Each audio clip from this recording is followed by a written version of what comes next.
Guys, നമ്മുടെ പേരമരത്തിൽ പേരയ്ക്ക കായ്ച്ചിട്ടുണ്ട്.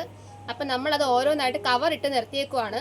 അപ്പം നമുക്കിന്ന് അതിൽ നിന്നൊരു വിളവെടുപ്പ് നടത്തിയാലോ? കമോൺ.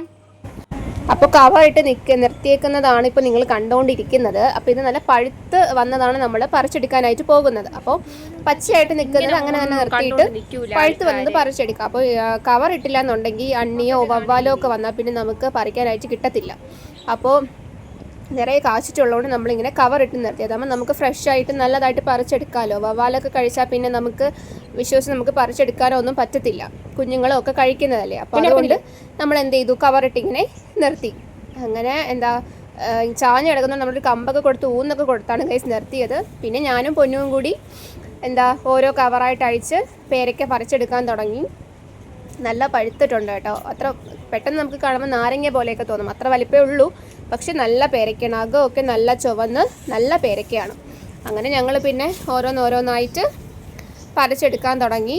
അപ്പോൾ അവളും ഞാനും കൂടി ഇങ്ങനെ പറിക്കാൻ തുടങ്ങി ഗൈസ്. ഇനി നമുക്ക് പറിച്ചതിന് ശേഷമുള്ളൊരു വീഡിയോ കണ്ടാലോ? അങ്ങനെ നമുക്ക് ചെറിയൊരു പാത്രം നിറയെ നമുക്ക് പേരയ്ക്ക കിട്ടിയിട്ടുണ്ട്. അപ്പോൾ അതിൽ ഒരെണ്ണം കട്ട് ചെയ്ത് ഞങ്ങൾ കഴിച്ച് കാണിക്കാം. അപ്പോൾ ഞാൻ ഒരു കത്തി കൊണ്ട് പേരയ്ക്ക രണ്ടായിട്ട് കട്ട് ചെയ്ത് നല്ല ചുവന്ന പേരയ്ക്കയാണ്. അപ്പോൾ അതിൽ പകുതി പൊന്നിനും കൊടുത്തു, പകുതി ഞാനും കഴിച്ചു. നല്ല മധുരമുള്ള നല്ല പേരയ്ക്കയാണ്. അപ്പോൾ പേരയ്ക്ക് ഫേവറേറ്റ് ആയിട്ടുള്ളവർ കമൻറ്റ് ചെയ്യുക. ഒപ്പം ചാനലൊന്ന് സബ്സ്ക്രൈബ് ചെയ്യണേ. അപ്പോൾ ഈ നെക്സ്റ്റ് വീഡിയോയിൽ കാണാം. ടാറ്റാ.